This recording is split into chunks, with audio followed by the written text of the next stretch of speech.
Hola, soy Cecilia Flores Castañón y formo parte de una comunidad de personas que creemos en el liderazgo auténtico femenino. Uno que construye y articula, que nos hace ver a todas como parte de un mismo espíritu, un liderazgo colectivo que transforma para bien de todos. En Women CEO y Women See Hoy, creemos en las habilidades propias de las mujeres a liderar y gestionar espacios y queremos que todas y todos y cada uno de ustedes que escuchen este podcast se lo crean. Y en todo caso, que este modelo de liderazgo se convierta en la pauta a seguir. El mundo y las organizaciones requieren de más mujeres en todo espacio de toma de decisiones, pero por sobre todas las cosas, el mundo requiere de un liderazgo inclusivo, de un liderazgo que construya, de un liderazgo que articule y en el cual nos podamos escuchar. Porque estamos en tiempos de cambio, complejos, impredecibles, y aquí nadie queda atrás, todos nos necesitamos con nuestro talento, nuestras experiencias, nuestro conocimiento y por supuesto nuestras visiones de vida. En esta oportunidad vamos a tener una mujer de Estado en el mes de la mujer. Y estoy muy contenta porque, como ustedes saben, nuestro podcast busca ser un espacio de inspiración, de afirmación, de encontrarnos juntos en esta aldea global, pero con sentido de propósito, en donde nadie quede atrás y por sobre todas las cosas, las mujeres vayamos ganando más espacio de reconocimiento y valor en su liderazgo. Sin exclusión, por supuesto. Acá no excluimos a hombres ni nada. Simplemente hay que hacer que la cancha esté más pareja, porque es lo correcto. Y por eso hoy estamos y tengo el placer de presentar a María Jara. María, te doy la más cordial bienvenida, mi admiración de tenerte aquí y sobre todo con todo el recorrido y toda la trayectoria que hemos visto en torno a los distintos espacios donde has estado gestionando. Te doy el espacio para que nos saludes y luego te presento con lo que corresponde a tu experiencia profesional. Ay, muchísimas gracias, Ceci. Es de verdad un gusto, es un gozo, en realidad no solamente un gusto, participar de uno de los podcasts de Women See Hoy y estoy muy contenta. Muy contenta, así es que no puedo contener la sonrisa, me invade y me llega hasta el corazón. Lo veo y lo sentimos. Y por eso digo con mucho placer, la doctora María Jara es abogada de la Pontificia Universidad Católica del Perú, con estudios de maestría en Derecho a la Competencia y la Propiedad Intelectual, por supuesto de la misma casa de estudios, especializada en dirección en la Universidad de Piura. Ella cuenta con amplísima experiencia en el sector público y privado, especializada en derecho administrativo, regulación, gestión de servicios públicos e implementación de políticas públicas. Ha tenido y ha tenido un rol importante como servidora pública. Ella ha sido ministra de Estado en la cartera de Transportes y Comunicaciones en tiempos decisivos, ¿no? También fue presidenta ejecutiva de la Autoridad para el Transporte Público para Lima y Callao, la ATU, en donde había mucha esperanza que fuera el antes y después y la solución sobre todo para nuestro caótico transporte público que inexplicablemente se dejó sin efecto, se le quitó todas sus atribuciones.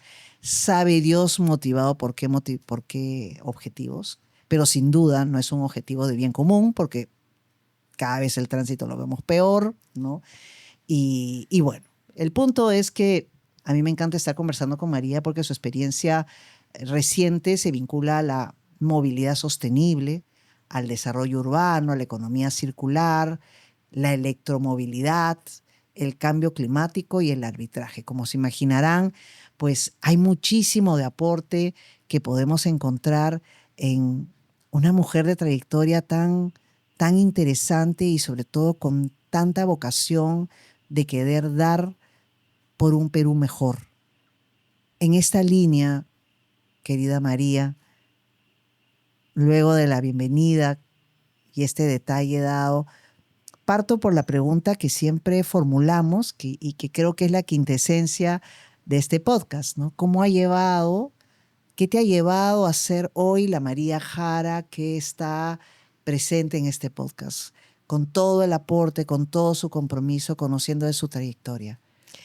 A ver, tuve una formación maravillosa desde el colegio. Estudié en un colegio religioso que más bien lo que hizo fue formarme en valores, pero no precisamente en los temas de empoderamiento femenino, porque vaya, te enseñaban a bordar, a coser y ese tipo de cosas. Así es, hacer brownies. Taquigrafía o mecanografía, para desempeñar algunos roles en una oficina como máximo. Secundarios. Efectivamente. Sin embargo, desde niña tuve la idea, la vocación de ser abogada. Chiquita, mi papá trabajaba en el Congreso de la República y pude ir a ver la Asamblea Constituyente, los debates. Yo era una criatura, tendría 5 años, 6 años. Y en ese Congreso que era admirable. Era admirable, un nivel de debate, un nivel de conceptos y de valores y de gente honrada y formada. Claro. Padres de la patria. Realmente, así es. Se les extraña muchísimo. Demasiado. Muchísimo. Así es que esa fue, digamos, un poco el marco que me tocó vivir, y la fuerza indesmayable de mi madre para salir adelante, mi padre, el amor por los estudios. Ese ha sido, digamos, en resumen, el motor de lo que ha sido mi camino. Me gustó mucho estudiar y me tocó enfrentar circunstancias muy difíciles, familiares, porque con todas las virtudes que tenían mis padres, en particular mi papá, tenía, digamos, aspectos que no eran los deseables para formar a una joven. Así es que, sin más, con la valentía de mi mamá, tomamos la decisión de separarnos de mi papá, empezar un camino juntas en un departamento que tenía 42 metros cuadrados y que no tenía techo. Y me tocó trabajar en ese momento para poder tener nuestro primer techo, nuestros primeros servicios y estudiar con la luz de los vehículos que pasaban por la avenida. Así es que Increíble. Tomé la decisión en ese momento y se lo dije a mi mamá: mamá, yo siento que en esta universidad en la que ya estoy estudiando Derecho no me exigen y no estoy aprendiendo. Yo no tengo el respaldo de tener un nombre familiar, ni una gran fortuna, así es que yo tengo que salir adelante y el derecho es lo que me gusta. Bueno, hijita, haz lo que tengas que hacer. Y en ese momento tomé la decisión de trasladarme a la universidad de la que egresé y fui tan feliz cuando ingresé, trabajando y estudiando, y gracias a la universidad también que me becó para poder avanzar. En otras palabras, yo creo en el camino difícil, creo en las aguas que son complicadas como un camino para poderte formar y perseverar en los valores que son necesarios. El país creo que requiere de que sus servidores y sus servidoras públicas vuelvan a ser reconocidos y vuelvan a ser valorados, no sustituidos simplemente por personas que entran a aprender, que es una de las primeras maneras de corrupción que hay, el asumir un tema para el cual no tienes la formación, los pergaminos y sobre todo el amor y el compromiso. De acuerdo. Porque no basta solamente conocer una materia. Dirigir una institución demanda generar equipos, liderarlos y sacar adelante políticas públicas. Significa remecer el estado de cosas. No, y significa también pensar en el ciudadano. Totalmente. Entender que tu rol es de servidor. Así es. Y ser un servidor no es el ser la autoridad, no el ministro, no el jefe, el que manda. Exacto. No, eres el primer servidor de todos los peruanos. O no parar el tránsito 15, 20 minutos para que pase un ministro. Inclusive encima de las ambulancias, sino ser el primero en poner el ejemplo. Así es. Entonces, ese camino de enseñanza lo hemos perdido y es fundamental. No es solamente el discurso, es el discurso que se hace vivo con nuestro comportamiento en todo momento. Y esta joven decisiva y decidida a desarrollarte en el campo del derecho y tener esta mirada de compromiso de los procesos sociales que se vienen dando, ¿cómo se materializó en la práctica? Porque claro, te titulaste, luego pasaste a la maestría y claro, si te becó la Católica es porque tenías las mejores calificaciones, porque la Católica no te beca para sino más, o sea Sí. que eso ya dice que eras una excelente estudiante, pero ¿cuál fue tu primera experiencia laboral que de alguna manera, o que te fueron marcando a llevar y mirar transporte o mirar ser servidora pública? Mira, tuve la fortuna de ingresar a trabajar a la Defensoría del Pueblo.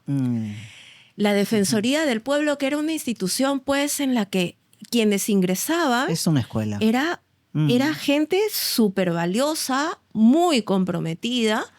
Y el primer tema del cual me hice cargo no fue, paradójicamente, los temas de servicios públicos, sino los temas de desapariciones forzadas, que lo tuvimos que manejar en ese momento. Tenía 3, 4 personas con las que generaba el equipo, con las que trabajábamos. Lo hacíamos en una oficinita a puerta cerrada y con un nombre en clave del proyecto, porque sabíamos que había todo un clima de hostilidad terrible frente a una realidad que se ocultaba y que no se quería abordar. De acuerdo. Entonces, ese fue, digamos, el primer espacio de aprendizaje donde tuve la fortuna de que el valor justicia que perseguía y que me movía cuando estudiaba en la universidad se pudiera concretar en la lucha permanente por la democracia, por los derechos humanos, por la libertad de todas las personas a podernos desarrollar y el incidir adecuadamente en el Estado para que sus políticas públicas se encaminen precisamente a este servicio. De acuerdo. Por eso es que, por ejemplo, ya cuando me tocó ver los temas de servicios públicos, a mí me parecía inaceptable el concepto de el Estado es un árbitro entre la empresa privada que brinda servicios públicos y el ciudadano. No es un árbitro. No. El Estado fija las políticas públicas, es concedente.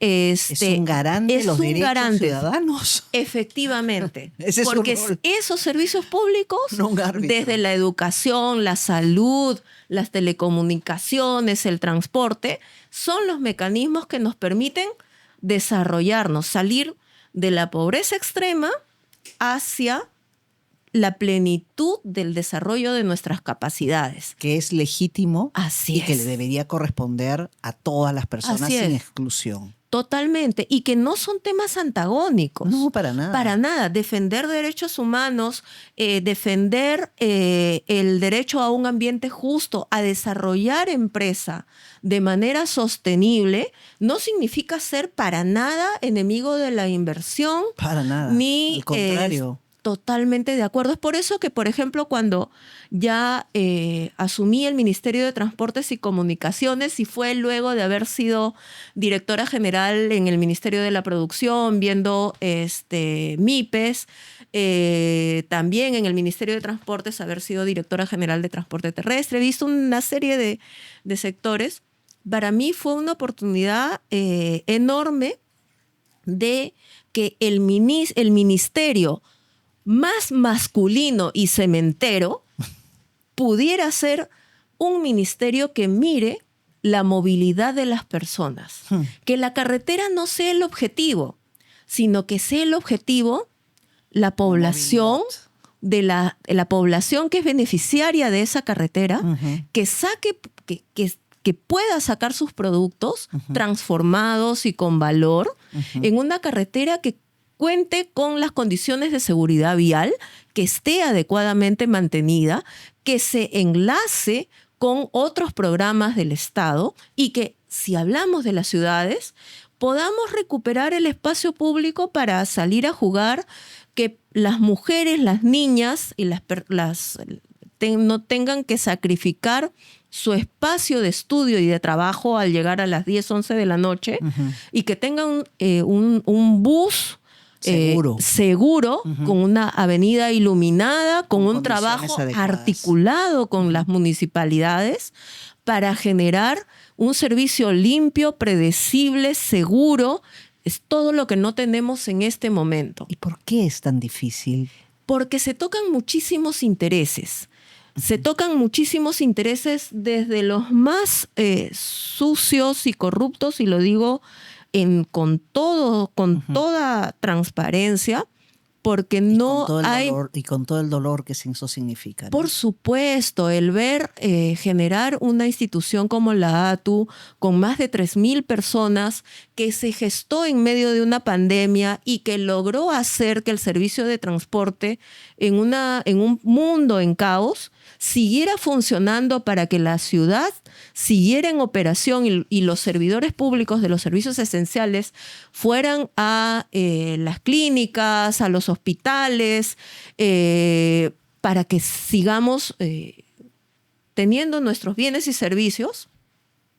3,000 personas trabajaron, ni nos conocíamos. Ni nos conocíamos, porque estábamos en época de pandemia y todos teníamos mascarilla y teníamos un miedo terrible de que nos pudiera tocar la puerta. Sin embargo, nos tocó verificar una serie de condiciones para que los vehículos fueran limpiados y desinfectados, funcionaran con el máximo de 30% de capacidad, que era lo que se permitía en ese momento. Y eso nos hizo trabajar con la gente que era nueva, con los equipos que eran nuevos, para comprometerlos en esa tarea, porque era nuestro deber. Le decían, nosotros no estamos, tenemos la responsabilidad de que las personas no se contagien, no contagiarnos nosotras y hacer que esto funcione. Generamos que el primer subsidio en el transporte se pudiera aplicar y se aplicara con modernización de las empresas de transporte, cosa que era un escenario completamente impensable. Pero mira, María, si tú no lo comentas, o sea, claro, vivimos momentos de gran incertidumbre y cada uno estaba viendo cómo cuidarse y cuidar a su familia. Pero en efecto, el servicio público de transporte funcionó. Así y la es. gente podía movilizarse. Y lo que muy pocas veces pensamos es quiénes están precisamente detrás, que hacen que eso sea una realidad, ¿no? Tal cual. Y en muchos casos son personas que no conocemos sus nombres. Así es. No han ganado dinero, o sea, han sido servidores públicos que han asumido su rol. Así es. Pero que entienden cuál es su rol. Y que no fueron contratados para eso. No fueron contratados para, o sea, eran de pronto personal técnico, o ingenieros o abogados o cualquier profesión, que de pronto tenían que asumir ese encargo que la patria y la salud de los ciudadanos exigía. En ese momento, claro. Y se pudo responder. Y se pudo responder más que a la altura. Gracias a ellos. Y además, mira, yo quiero destacar que nosotros generamos una red de solidaridad interna. Nosotros monitoreábamos la salud de nuestros colaboradores y de las familias de sus colaboradores, por si tenían algún síntoma, para que pudieran estar en cuarentena, les pudiéramos llevar oxígeno, les pudiéramos llevar la medicina a sus casas.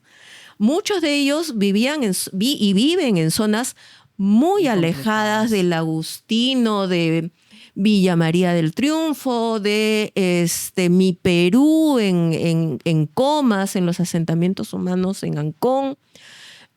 Fue una época de mucha lucha, pero fue una época muy bonita. Solidaria. Muy solidaria. Eso tenía que rescatarse, y eso tenía que colocarse en la entraña de cada servidor público, para que sepan que no estábamos hablando simplemente de calcular el número de vehículos para transportar un número de personas de un punto A a un punto B, sino esa responsabilidad de acompañar en el día a día a las personas y que todas y todos somos responsables. De acuerdo. No se les estaba utilizando para que la presidenta ejecutiva, el ministro o el presidente de la República de aquel entonces se beneficie políticamente con el esfuerzo y el sacrificio y el compromiso de la gente.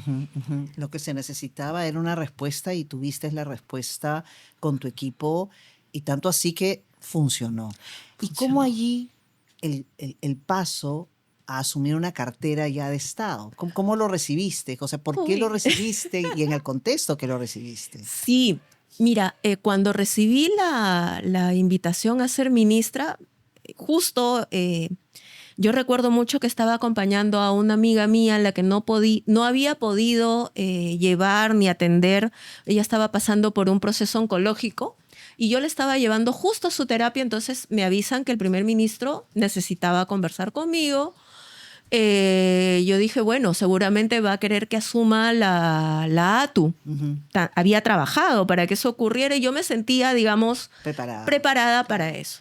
Cuando me invita me dice, no, mira, conversado, fue Salvador del Solar quien me invitó. Y Salvador me dice, hemos conversado con distintos actores y nos recomiendan que seas tú quien asuma el Ministerio de Transportes y Comunicaciones.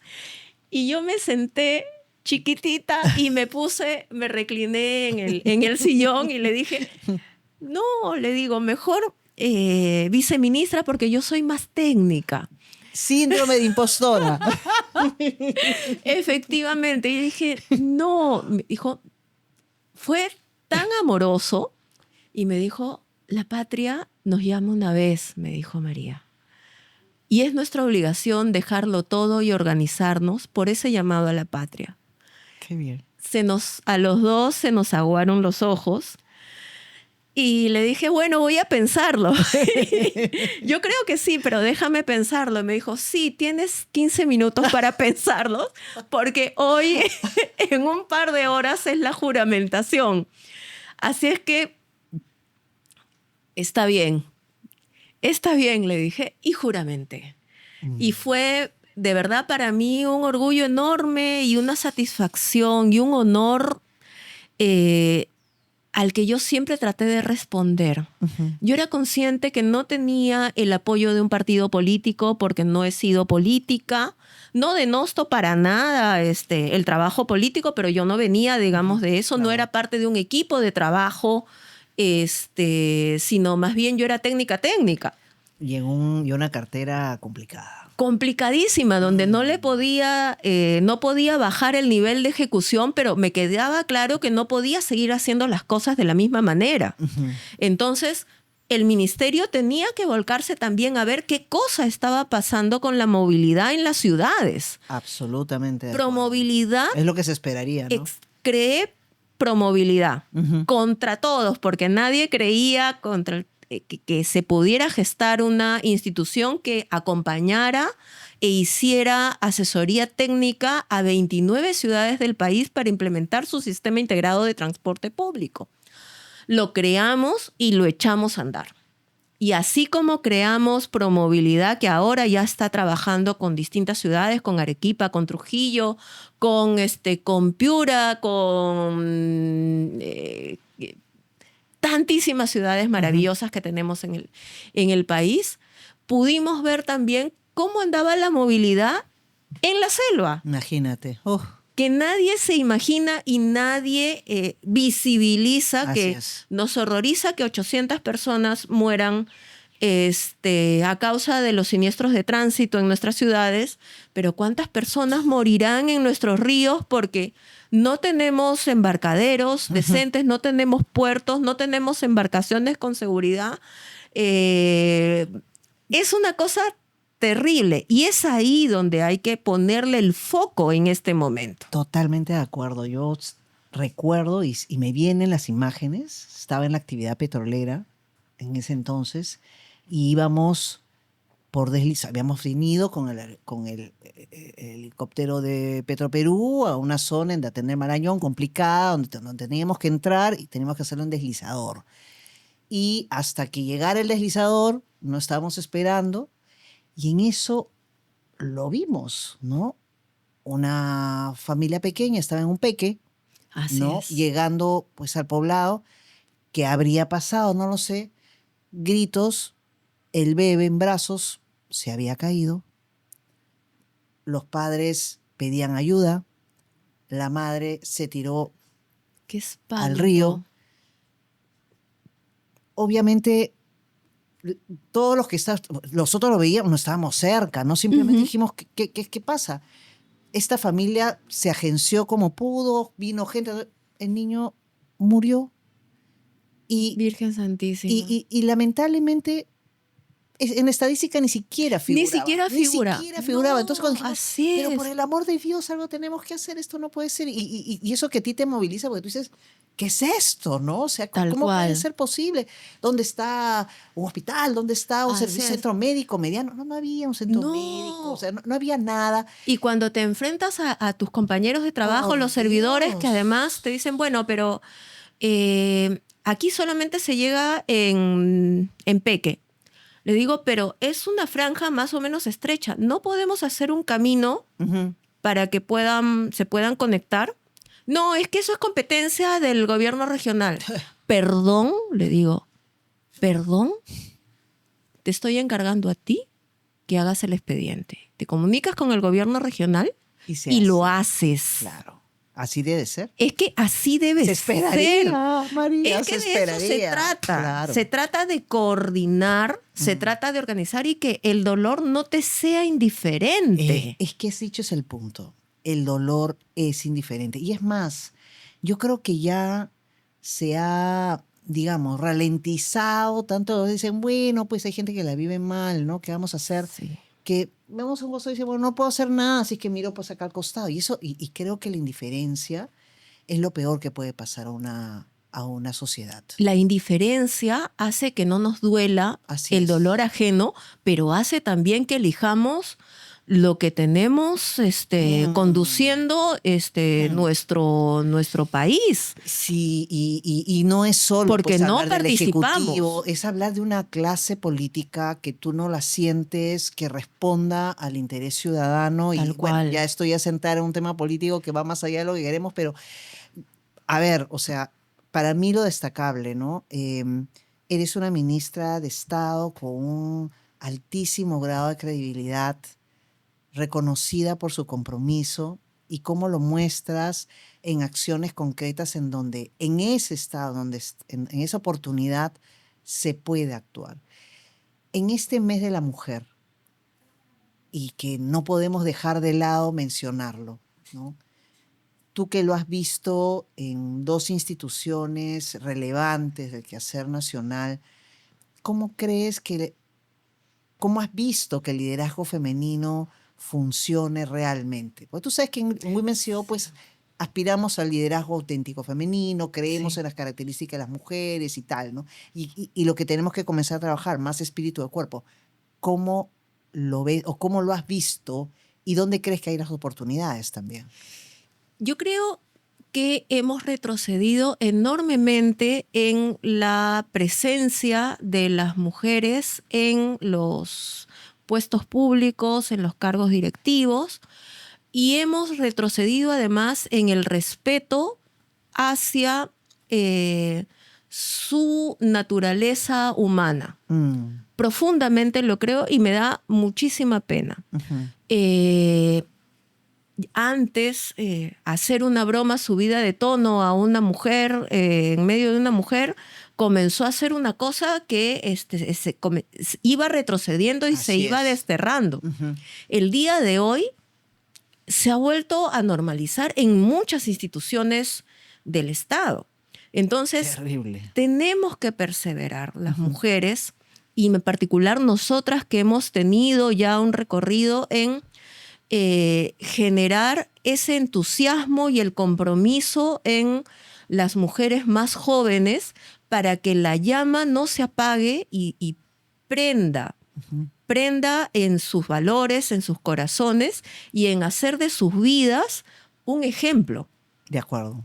Creo que es necesario que las mujeres nos rodeemos, como hacemos en Women CEO, de un espacio de contención, en el que nos vamos renovando y le vamos echando, no voy a decir gasolina porque eso contamina, sino que nuestros paneles solares se vuelvan a encaminar hacia el sol y de manera sostenible brillemos. Así es, y generemos energía positiva y generemos, de la buena. efectivamente, porque todo lo que significa un retroceso es en realidad una oportunidad para avanzar. Y está en nuestras manos hacer que las cosas sean mejores. Por eso no hay que desanimarnos, ¿no? Así es. Porque se siente en muchos grupos cierto desánimo, ¿no? En decir, a ver, ¿cómo las buenas formas de respeto humano y colectivo se pueden ir perdiendo por un pragmatismo económico o cultural o lo que fuera? O migrar o moda. Políticamente en chiquito y política y corrupción. Así es. Porque además no es fácil el camino y eso hay que advertirlo. Mira, cuando ahora conversábamos y mi salida abrupta de la ATU modificando una ley con un decreto supremo para cortar los 5 años de gestión de la implementación del sistema de transporte que no se ha hecho y que está parado hace 1 año y medio y que recién está reactivándose. ¿Y qué ha pasado el Ejecutivo? O sea, ya no es una entidad autónoma ya que no va lo a verlo, es. Sino el Ejecutivo. Lastimosamente. Sospechosa situación. Así es. Sospechosamente, nuevamente, y que además nos pasa, y eso hay que advertirlo, que defender los valores, defender el bien común, el desarrollo de una industria, porque es una actividad económica también, que tiene que... Esencial. Esencial. Genera persecución, genera que te proscriban de lo que... O sea, a mí se me cortó abruptamente mi carrera profesional. Mira. Yo era una servidora pública y de pronto una persona completamente vetada para poder trabajar en los temas de mi especialidad y en otros. Claro, porque tú no puedes, o sea, después de haber tenido un cargo de relevancia como ministra de Estado, tienes 1 año, creo, en donde no puedes ejercer actividad directa o indirecta vinculada a tu sector. Pero además me pasó que en ningún otro. Me pasó que en ningún otro, porque inmediatamente las personas recibían una llamada para decir a esta persona no va. Entonces, y esta persona y su equipo. Entonces, lo que quiero decirle a las jóvenes es que el camino es duro, pero hay que tener compromiso y convicción. Mira, ahora que trabajo en el sector privado, tengo la oportunidad también de impulsar acciones de movilidad muy potentes, que yo creo que Dios tiene que estar ahí, su poder para encaminarme y poder contribuir, porque no quiere decir que las dificultades nos desalienten a tal extremo de abandonar nuestros valores, sino a perseverar, a buscar y a tener nuestras convicciones bien puestas, nuestros valores bien puestos y el deseo permanente de crecer y de aprender, porque tienes que virar a nuevas actividades y tienes que aprender y rodearte de las personas de las que tienes que aprender. Totalmente de acuerdo. Y en esa perspectiva, ya llegando casi al final del podcast, aunque la verdad que cada historia que nosotros escuchamos y podemos compartir en este espacio es para darle a mucho más tiempo, pero bueno, queremos cumplir con los tiempos que tenemos de la grabación. ¿Cuáles son aquellos valores con los cuales tú te identificas? Va a sonar un poquito extraño, pero para mí uno de los valores más importantes es el orden. Y el orden porque es el que te permite encauzar y alinear los valores hacia lo que es el servicio hacia los demás. Es lo que nos permite diferenciarnos de otros animales, porque no funcionamos solamente por reacción ni por un sentimiento, sino por un compromiso y un compromiso consciente y convocante. Razonable. Así es. Para mí el orden es esencial. Si no te alineas a un objetivo, ¿cómo avanzas? De acuerdo. ¿Cómo perseveras? Por eso es que para mí el orden es un valor poco reconocido, pero de absoluta importancia. Y lo segundo, aunque no es lo menos importante, es la fe en Dios. Soy una mujer de fe en Dios y creo que estamos aquí para que nuestra vida sirva a los demás y seamos ejemplo de perseverancia, de caernos y levantarnos y avanzar y de acompañar y de empujar a todos los que de pronto se vayan quedando un poquito atrás. Totalmente. Y sobre todo comprendiendo que el ser humano por naturaleza es un ser sociable. Totalmente. Y si somos un ser sociable, un ser que vive en sociedad, pues tenemos que tener empatía unos de otros. Así es. La mirada egoísta, voy a lo mío, yo solamente tengo derecho, qué poco ambiciosa y ambicioso eres, si te va mal es tu problema. Es que eso es contrario, me parece, a una naturaleza social. En una naturaleza social todos crecemos, todos accedemos al alimento, todos accedemos al servicio. Claro, habrá gente con talento que podrá hacer de eso un valor diferencial y podrá crear productos increíbles y marcas que se sostienen en el tiempo y son reconocidas, pero nunca dejando de pensar que finalmente el consumidor de esos productos y servicios son personas. Totalmente de acuerdo. Y por tanto tiene que ser positivo para todas, para todos, tiene que ser sostenible, no tiene que afectar, ¿no? Y si lo tuviéramos claro, creo que no estaríamos hablando y viendo lo que estamos viendo todo lo que está ahora, ocurriendo, ¿no? Sí. En el sector público. Para llevarlo a ese espacio que es con el que estoy más familiarizada, es generar los equipos para que estén cada persona en los lugares donde pueda aportar más. Y las personas importan.